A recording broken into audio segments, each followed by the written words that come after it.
दोस्तों संडे के दिन 4 लाइव मॉक्स होते हैं। आरबी, पंडित, टेस्ट रैंकिंग, ऑली बोर्ड। इन चारों मॉक के मैथ सेक्शन के टोटल कितने क्वेश्चन हो गए? 4 मॉक है, एक में 25 आते हैं, टोटल 100 क्वेश्चन हो गए।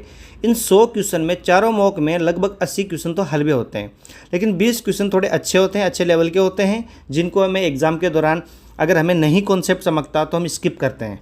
ठीक है, मॉक होने के बाद हम उनका एनालिसिस करते हैं, अपनी नोटबुक में अपन नोट डाउन करते हैं। तो उन्हीं क्वेश्चंस को मैं आपको बहुत अच्छे से समझाऊंगा। आपको अगर नहीं आते हैं, आपने अच्छे से एनालिसिस नहीं किया है, तो आप इस वीडियो से अच्छे से एनालिसिस कर सकते हैं और अपनी नोटबुक में नोट डाउन कर सकते हैं इन क्वेश्चंस को। बिना टाइम वेस्ट किए अपन शुरू करते हैं। पहला क्वेश्चन क्या है? देखो, आप वीडियो पॉज करके क्वेश्चन को पढ़ो, खुद से सोल्व करने की कोशिश करो, उसके बाद में आप डायरेक्ट सॉल्यूशन देखो। इसमें यह बोला गया है कि एक वृत्ताकार शीट है जिसका 40% क्षेत्रफल हमने रिमूव कर दिया, उसके बाद इसका उपयोग करके हम शंकु बनाते हैं। देखो, ये हमारे पास वृत्त है, इस वृत्त का 40% भाग हमने रिमूव कर दिया। अब बचे हुए भाग से हम क्या बना रहे हैं? शंकु। तो शंकु कैसे बनता है? शंकु आपको पता है ऐसे बनता है। ये एक शंकु है। क्या है? शंकु है। तो इसमें ये एरिया हमारे पास है ही नहीं, हमारे पास ये एरिया बचा। तो आप ये देखो, यहाँ से लेके ये एरिया हमारे पास बचा हुआ है। तो ये जो त्रिज्या होती है ना वृत्त की, ये त्रिज्या हमेशा याद रखना इस कॉन्सेप्ट को, ये त्रिज्या बनेगी स्लेंट हाइट ऑफ दिस शंकु। तो ये त्रिज्या कितनी है? 15 सेंटीमीटर। तो 15 सेंटीमीटर बन गई ये स्लेंट हाइट। और ये जो शंकु का नीचे वृत्त बना हुआ है, क्या बना हुआ? वृत्त बना हुआ है। इसकी पेरीमीटर क्या है? इसकी परिधि क्या है? इसकी आर मान लो त्रिज्या। तो ये हो गई 2 पाई आर। ये किसके बराबर होगी? ये जो दिया हुआ है ना, ये जो बचा हुआ 60%, इस वृत्त की 60% की जो परिधि है, वही यहाँ पे क्या बन रहा है? नया वृत्त बन रहा है। बिल्कुल। तो ये 2 पाई आर, इसकी परिधि, शंकु की परिधि बराबर इस वृत्त की परिधि। वृत्त की परिधि कितनी है? 40% निकाल दी, 60% बची। तो 60% को अपन क्या लिखते हैं? 3/5 गुणा 2 पाई आर। कितना दिया है? 15 सेंटीमीटर। ये 15 सेंटीमीटर तो है। तो ये जो वृत्त की बची हुई परिधि है वो हमने यहाँ लिख दी, और ये शंकु की परिधि। तो 2 पाई से 2 पाई गया, आर कितना आ गया? ये 3 बार कट गया, 9 सेंटीमीटर। पूछा क्या है? वॉल्यूम पूछा है। वॉल्यूम क्या होता है? 1/3 पाई आर स्क्वायर एच। ये एल है, एच निकालनी है। तो आपको पता है कि ये ट्रिपलेट बन गया। ट्रिपलेट क्या होता है? ये 9 है, ये 15 है, तो ये 12 है, तो गुणा 12।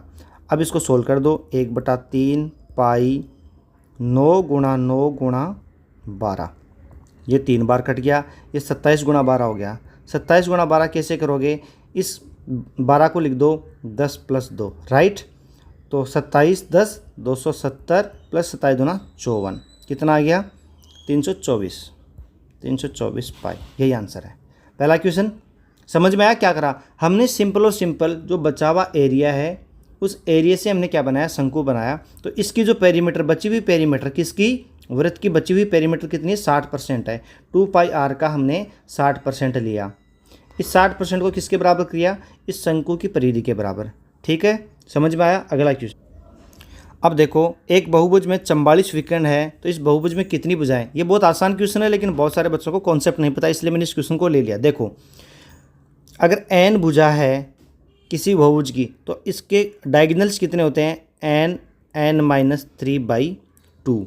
ये फॉर्मूला होता। अगर ये फॉर्मूला भूल जाते हो तो आपको ये फॉर्मूला कैसे निकालना है वो भी मैं आपको बता देता हूँ। देखो, ये कोई बहुभुज है, इसमें बहुत सारी इधर आगे रखे हैं। अगर मैंने ये पॉइंट लिया, इस पॉइंट से मैं कितने डायगोनल खींच सकता हूँ? देखो, कोई भी बहुभुज है, उसमें जितनी भुजाएं हैं, जैसे कि मैंने पंचभुज बनाया, इस पंचभुज में टोटल पॉइंट्स कितने हैं बताओ? 1 2 3 4 5 पॉइंट्स है, 5 ही भुजाएं हैं। तो अगर मैं एक पॉइंट को लेता हूँ, इस पॉइंट से मैं कितने डायगोनल खींच सकता हूँ? तो मैंने इस पॉइंट को लिया, इस पॉइंट में मैं इस पॉइंट को और इस पॉइंट को और इसको खुद को छोड़ दूं, बाकी कहीं भी मिला दूं तो डायगोनल बनेगा। ये डायगोनल किसी भी पॉइंट को मिला दूं, डायगोनल बनेगा, बिल्कुल बनेगा। तो यहाँ से कॉन्सेप्ट क्या है कि इस पॉइंट के लिए मैं 3 पॉइंट्स को छोड़ दूं, टोटल में से 3 पॉइंट छोड़ दूं, बाकी किसी से भी मिला दूं तो डायगोनल बनेगा, बिल्कुल बनेगा। देखो कैसे, एक बार दोबारा समझो। इनकेस आप एग्जाम में भूल जाते हो तो आपको कैसे याद करना है। देखो, ये मैंने पंचभुजी बना दिया, एक बार पंचभुज षटभुज बना दिया। ये मैंने पॉइंट लिया, इस पॉइंट से मेरे को डायगोनल खींचना है। तो क्या मैं इस लाइन को मिलाऊंगा, तो इस पॉइंट को मिलाऊंगा तो क्या डायगोनल बनेगा? नहीं बनेगा। इस पॉइंट से बनाऊंगा, डायगोनल बनेगा? नहीं बनेगा। इनको छोड़ के 1 2 3, इन 3 पॉइंट छोड़ के बाकी मैं किसी से भी मिला दूँ, डायग्राम बनेगा? बिल्कुल बनेगा। तो आप देखो कि इसके लिए 3 पॉइंट छोड़ने पड़ेंगे, एक तो ये खुद, एक इसके आसपास वाले एडजेसेंट, ये 2 पॉइंट अपने को छोड़ने पड़ेंगे। तो टोटल 3 पॉइंट छोड़ दो। तो मान लो n भुजा है, तो एक पॉइंट के लिए हमने कितने छोड़े? 3, तो n-3, ये टोटल डायगोनल बनेंगे। लेकिन जब मैं ये पॉइंट लूँगा तब ये डायगोनल वापस बन जाएगा, तो ये रिपीटेशन हो जाएगा, 2 बार बन जाएगा कि भाई इस पॉइंट के लिए मैंने इसको यहाँ खींचा तो ये डायगोनल बना, लेकिन जब मैं इस पॉइंट को लूँगा तब ये वापस बनेगा। तो हम क्या कर देंगे? बटा 2। बस सिंपल।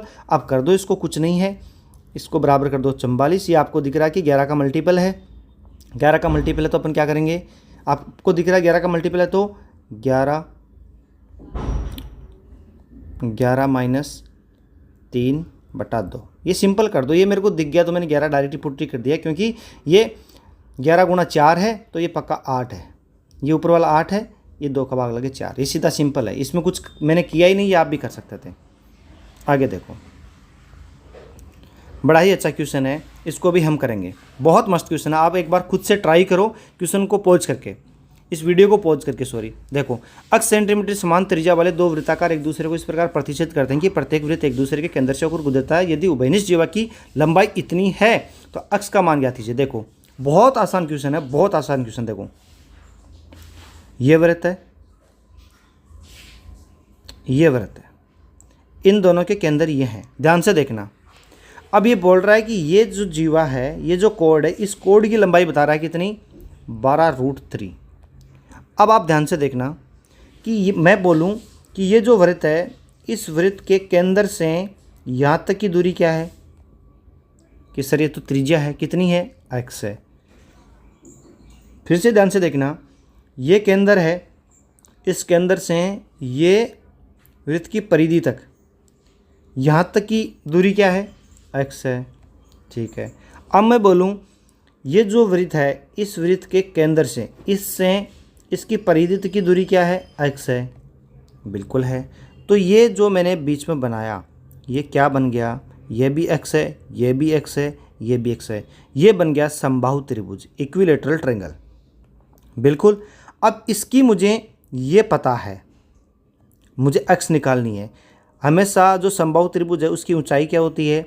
√3/2 भुजा, यही होती है। ये कितनी दी हुई है? ये जो हाइट है, ये इस ट्रायंगल की कितनी दी हुई है? ये हमें दी हुई है। ये टोटल कोड कितनी है? 12√3। तो आधी कितनी होगी? बटा 2, 6√3। इसको बराबर कर दो 6√3। तो भुजा कितनी आ गई? यहाँ से √3 से √3 कट गया, भुजा बराबर आ गई 12 सेंटीमीटर। बहुत आसान क्वेश्चन था। जब भी ऐसा क्वेश्चन आता है तो हम क्या करेंगे कि दोनों पॉइंट एक दूसरे से होकर गुजरते हैं और त्रिज्या सेम है, आपको पता है। तो हम क्या करेंगे उस केस में? इक्विलेटरल ट्रायंगल का यूज करके जो भी पूछा वो निकाल देंगे। हमने क्या किया? इस इक्विलेटरल ट्रायंगल को बना लिया यहाँ से, और हमें पता है कि ये वाली ये जो हाइट है ये 6√3 है। तो हमें क्या निकालनी है? इसकी साइड निकालनी है। ए क्या, एच क्या होती है? एच होती है a गुणा √3/2। तो एच दी हुई है, ए निकालनी थी। ठीक है, नेक्स्ट क्वेश्चन कर। रेस का क्वेश्चन बड़ा ही शानदार क्वेश्चन है, बहुत आसान है। अगर आपको कॉन्सेप्ट पता है तो 15 सेकंड भी नहीं लगते इस क्वेश्चन को करने में। देखो, ए 30 सेकंड में 240 मीटर पार करता है और बी 32 सेकंड में। तो ए और बी का हमें टाइम दिया है। टाइम कितना है? 30/32। तो हमें पता है कि टाइम का रेशियो हमें पता है, तो स्पीड का रेशियो जस्ट उल्टा हो जाएगा। कितना हो जाएगा? इनको काट दो, 15 और 16 है, ये 15 और 16 तो 16/15। अब ये बोल रहा है कि 480 मीटर की दौड़ में ए बी को कितने मीटर से हराएगा। इस क्वेश्चन को ध्यान से देखो। जब डिस्टेंस सेम है तो हमें पता है कि स्पीड की रेस नहीं, जब टाइम सेम है, क्योंकि कोई भी रेस है, जैसे मान लो कि ये दौड़ना शुरू करते हैं 2 लोग, एक यहाँ पहुँचा, ये डेस्टिनेशन है, बी ए यहाँ पहुँच गया, मान लो बी यहीं तक पहुँचा, तो बी ने यहाँ से यहाँ तक आने में जितना टाइम लिया उतने टाइम में ए यहाँ तक पहुँच गया। तो सेम टाइम है, तो सेम टाइम में अगर सेम टाइम दिया गया है तो आपको पता है कि उनके द्वारा चली गई दूरी किसके रेशियो में होती है? स्पीड के रेशियो में होती है, ये सबको पता है। तो आप ये देखो कि ए है, उसकी स्पीड 16 है, रेशियो के अनुपात में हम देख रहे हैं कि 16/15 है। तो ये कितना दौड़ेगा? ये 480 दौड़ेगा। क्यों? क्योंकि ए की स्पीड तेज़ है तो ए पहले पहुंचेगा। तो ये कितने टाइम में पहुंच जाएगा? 16 48, 3 बार गुणा करेंगे हम, राइट। 480, ये 30 सेकंड में पहुंच गया। कितना? 480। तो सेम टाइम में ये कितना पहुंचेगा? ये पहुंचेगा 15 45। तो कितने मीटर से आ गया? 30 मीटर से। फिर से सुनो, देखो हमने क्या किया कि ए बटा बी, इनका टाइम का रेशियो दिया हमें 30 बटा 32। तो इससे हमारे पास क्या आ गया? स्पीड का रेशियो आ गया। कितना? उल्टा होता है स्पीड का रेशियो, 16 बटा 15। अब हमें पता है कि ये कितना, ये स्पीड है। तो हमेशा अगर टाइम बराबर दे रखा है कि फिक्स टाइम में दोनों कितना कितना दौड़ेंगे तो वो स्पीड के रेशियो में आता है। तो ये कितना दौड़ रहा है? 480, क्योंकि ए पहले पहुंचेगा, बी तो रास्ते में रह जाएगा। तो ये कितने सेकंड में गया? 30 सेकंड में। तो ये 30 सेकंड में कितना चलेगा? 15 45। सिंपल। अब फिर से बहुत अच्छा क्वेश्चन आया है, ज्योमेट्री का क्वेश्चन है। देखो पढ़ो पहले क्वेश्चन को। 13 सेंटीमीटर त्रिज्या वाले एक वृत्त में केंद्र से 5 सेंटीमीटर की लंबवत दूरी पर एक जीवा खींची जाती है। उस जीवा के एक सिरे से स्पर्श रेखा खींची जाती है। तो स्पर्श रेखा की लंबाई ज्ञात कीजिए। सबसे इंपॉर्टेंट क्वेश्चन है ये, बहुत अच्छा क्वेश्चन है। देखो यह वृत्त है, सेंटर से ये 5 सेंटीमीटर की दूरी पर हमने क्या खींची? जीवा खींची। ये 5 है। हमारे वृत्त की त्रिज्या कितनी है? 13 है। तो ये 13 है, ये 5 है, तो ये कितनी हो गई? 12 हो गई। क्यों? ये 90 डिग्री होता है, आपको पता है। अब देखो इस पॉइंट पे हमने एक स्पर्श रेखा खींची, ये हमने खींच दी, ठीक है। अब बोला गया स्पर्श रेखा की लंबाई याद कीजिए। तो मैं क्या करता हूँ, इसको मिला देता हूँ, ठीक है। ये ए है, ये बी है, ये सी है, ये डी है। अब हमें स्पर्श रेखा की लंबाई याद करनी है। देखो अगर ये एंगल थीटा है तो आपको पता है कि ये इधर वाला भी 90 है ना, तो ये 90 माइनस थीटा, तो ये क्या बनेगा? थीटा, ठीक है। जब भी ऐसा क्वेश्चन पूछा जाता है लेंथ निकालने का, तो हमेशा और हमेशा सिमिलरिटी लगानी है आपको दो ट्रायंगल में। कौन कौन से में? त्रिभुज बी डी सी और त्रिभुज ए बी सी। तो हमें निकालनी है ए बी। ए बी किसके सामने है? 90 डिग्री के सामने। तो ए बी बटा इधर 90 डिग्री के सामने ए बी है, तो इधर 90 डिग्री के सामने क्या है? 13। अब हमें यहाँ पे थीटा के सामने की भुजा पता है कितनी है? थीटा के सामने 12 है, 12। इसमें थीटा के सामने कितनी है? 5 है, बस। तो ए बी बराबर 12 गुणा 13 156 बटा 5। ये कितना आ गया? 3 बार गया, 1 बार गया, 2, 31.2 सेंटीमीटर। जब भी ऐसा क्वेश्चन पूछा जाता है कि हमें स्पर्श रेखा की लंबाई ज्ञात करनी है या फिर ए डी ज्ञात करनी है, जब भी ऐसा क्वेश्चन पूछते हैं तो आपको ट्रायंगल ढूंढनी है और ट्रायंगल में सिमिलरिटी लगानी है, ठीक है। आगे चलते हैं। ये भी बहुत अच्छा क्वेश्चन था, बहुत सारे बच्चों से नहीं बना था। देखो x स्क्वायर माइनस के प्लस 5x प्लस 6k बराबर 0 दिया है। बोला कि मूलों का अंतर 5 है। मूलों का अंतर 5 है तो k का मान ज्ञात कीजिए। हमने मान लिया कि इस इक्वेशन के मूल a और b है, तो हमें पता है कि मूलों का जो योग होता है a प्लस b क्या होता है? ये जो x है इसका जो गुणांक क्या है? k प्लस 5, तो k प्लस 5 लिख दो। इन मूलों का जो गुणनफल होता है वो क्या होता है? ab क्या होता है? c होता है। कितना है? 6k। और हमें पता है कि a माइनस बी क्वेश्चन के अनुसार कितना दिया हुआ है? 5। यही तो दिया है। तो 3 इक्वेशन है, 3 अननोन, आराम से अपन k की वैल्यू निकाल सकते हैं। तो हमें एक काम करते हैं, a और ये 2 इक्वेशन लेते हैं, यहाँ से a की वैल्यू निकाल दो। a की वैल्यू कितनी है? k प्लस 10 बटा 2, राइट, क्योंकि इन दोनों को जोड़ देंगे। b की वैल्यू कैसे निकालेंगे? इसमें से इसको घटा दो तो क्या आया? k/2। ये a और b की वैल्यू आ गई, जो कि इसमें पुट कर दो, यहाँ से k की वैल्यू निकल जाएगी। कैसे? k प्लस 10/2 ये a है, b कितना है? k/2 है, और 6k। एक k से एक k कट जाएगा। अब आपको क्या करना है? 6 चौके 24, k प्लस 10 बराबर 24, तो k बराबर आ गया 10। कुछ नहीं, सिंपल था, हमें बस लिखना था इस फॉर्मेट में। ये सबको पता है कि जो द्विघात होती है उसके मूलों का योग क्या होता है? जो अक्ष का गुणांक होता है वही होता है। बस यहाँ पे आप साइन ध्यान रखना, ये हमेशा माइनस होता है। अगर यहाँ पे प्लस होगा तो हम इनको माइनस कर देंगे, ठीक है।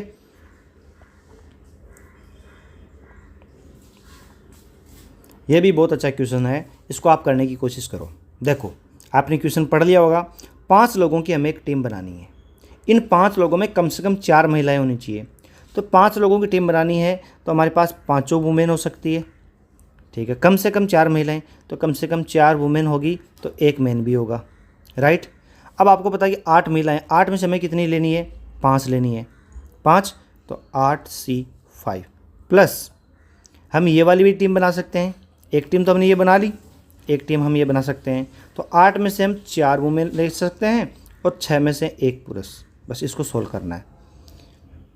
इसको सोल्व करने का तरीका आपको पता है कि 8 गुणा 7 गुणा 6 कितने का डिफरेंस है, 3 का, तो 3 तक लिखेंगे, फिर 3 गुणा 2 गुणा 1 प्लस, अब इसको लिख दो 8 7 6 5 4 3 2 गुणा ये 6C1 क्या होता है 6, 3 दूनी 6 4 दूनी 8 3 दूनी 6 तो 56 प्लस, अब इसको आप क्या करो 10 42 420 कितना आ गया 476।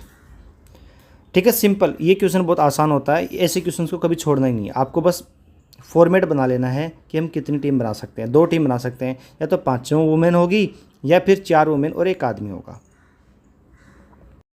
ये क्वेश्चन भी बहुत अच्छा क्वेश्चन था। ये यहाँ पे पावर्स में है, 1 की पावर 5, 2 की पावर 5 प्लस 3 की पावर 5 प्लस 30 की पावर 5 का इकाई का अंक क्या होगा। देखो, ऐसा क्वेश्चन जब भी आता है पावर्स में दे रखा हो तो हमें पता है कि एक किसी भी संख्या का पावर 4 आने के बाद साइकिल बेसिक से शुरू होता है।